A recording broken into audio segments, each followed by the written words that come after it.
Hello, আসসালামু আলাইকুম everyone. কেমন আছেন আপনারা সবাই? আশা করছি আপনারা সবাই ভালো আছেন।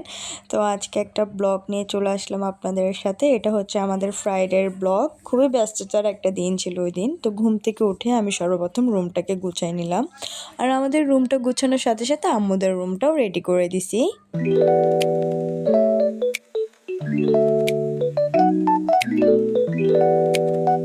আর এইগুলো আমাদের পেজে আমরা যে ড্রেসগুলো সেল দিয়ে থাকি সেগুলো এখানে অগোছালো হয়েছিল, সেটাই একটু শেয়ার করে নিলাম।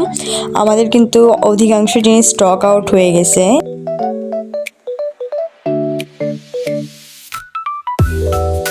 এই তো আমাদের বাবা পাখি, এটা ওকে দেখে আপনারা অবশ্যই সবাই মাশাআল্লাহ বলবেন।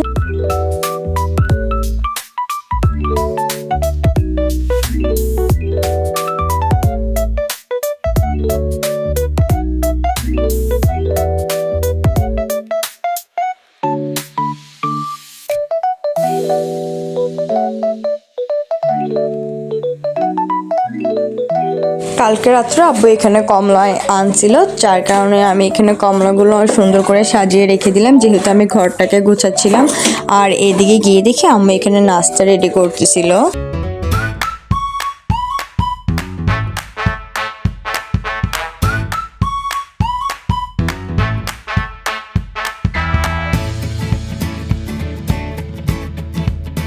আর যেহেতু ফ্রাইডে ছিল তার কারণে নানুও আসছিল আমাদের বাসায়। আর নানু এখানে মূলা শাকগুলোকে কুটে নিচ্ছিল, যেহেতু নানু শাক বেশি পছন্দ। নানু যখনই আমাদের বাসায় আসে তখনই শাক সবজি এই জিনিসটাই খাওয়া হয়, কারণ নানু মাছ মুরগি খায় না।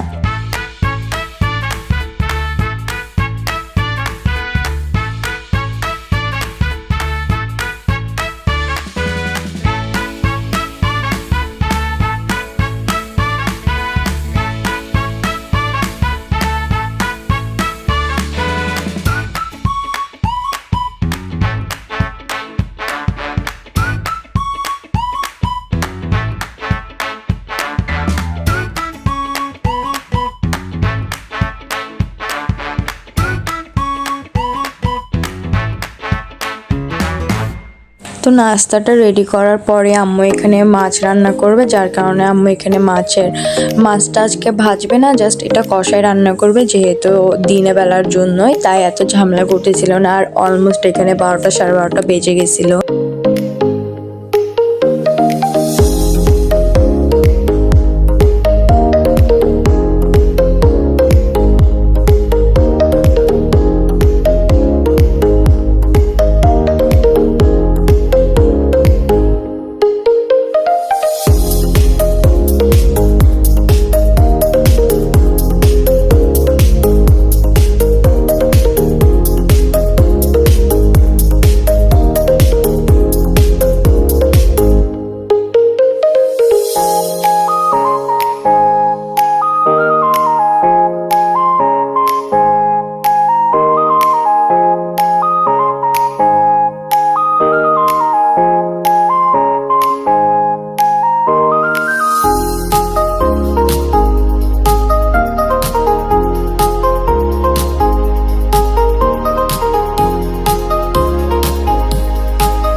আর এইদিকে দেখেন নানু এখানে শাকগুলোকে একদম কুচি কুচি করে কেটে ফেলছে।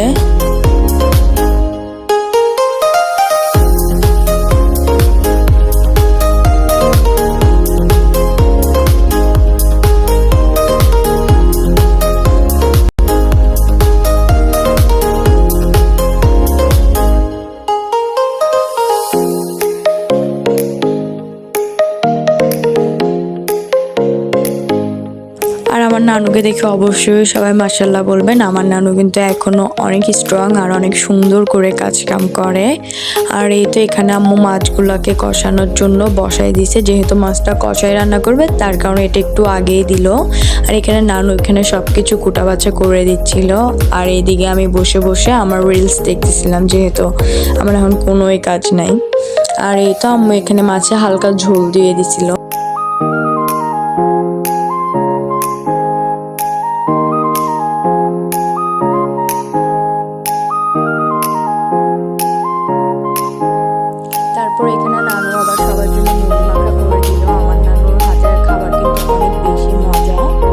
আমরা এখানে সবাই মিলে খাচ্ছিলাম, আর মরিচ ছাড়া তো আমাদের চলেই না।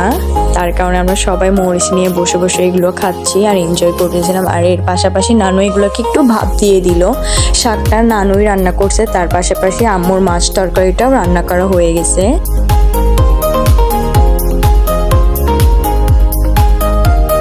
পাশাপাশি আম্মু এখানে একটু বাঁধাকপি ভাজিটাও করে ফেলছে, আর এদিকে কিন্তু শাকটা হয়ে গেছে। তারপর এখানে পেঁয়াজ, রসুন, কাঁচামরিচ দিয়ে শাকটাকে বাগারের মতো দিয়ে উপরে দিয়ে তেল দিয়ে নানু এখানে ভেজে নিচ্ছিল।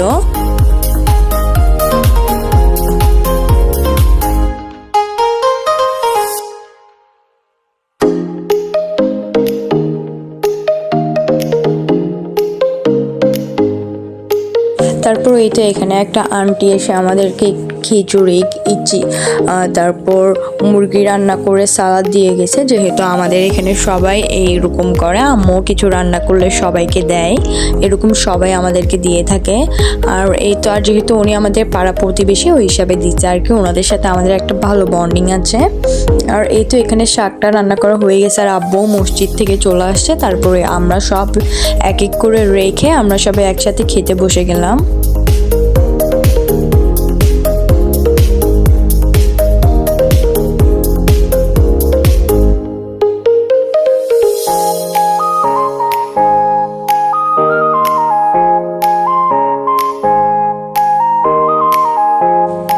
তারপর এটা হলো রাতের ক্লিপ, যেটা কিনা আমি রেডি হওয়ার আগে কোনো রকম ক্লিপ নিতে পারিনি, রেডি হয়ে একবারে আপনাদের সাথে শেয়ার করলাম।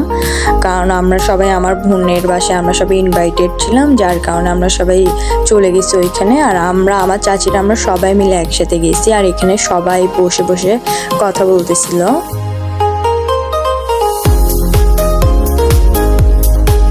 তারপরে এই তো এখানে সবাই বসে গেছিল খাওয়ার জন্য, কারণ এখন যেহেতু শীতকাল আর এত লেট করাটাও ঠিক না, যার কারণে আমরা সবাই মিলে একসাথে, আগে কয়েকজন, তারপর আমরা সবাই একসাথে বসে খেয়ে নিলাম।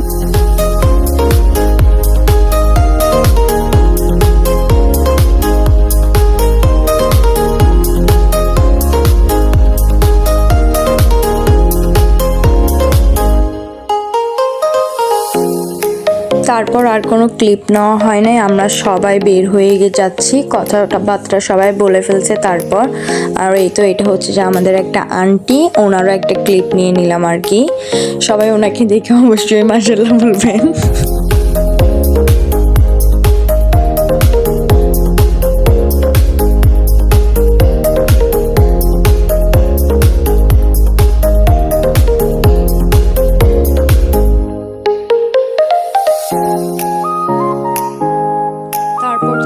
থেকে বিদায় নিয়ে আমরা সবাই রিকশায় করে চলে আসলাম বাসায়। আর বাসায় আসার পর আমার খাইতে ইচ্ছা করছে ফুচকা, তারপর আমি ফুচকা খেয়ে নিলাম। আজকের ব্লগটা এই পর্যন্তই, সবাই ভালো থাকবেন, সুস্থ থাকবেন।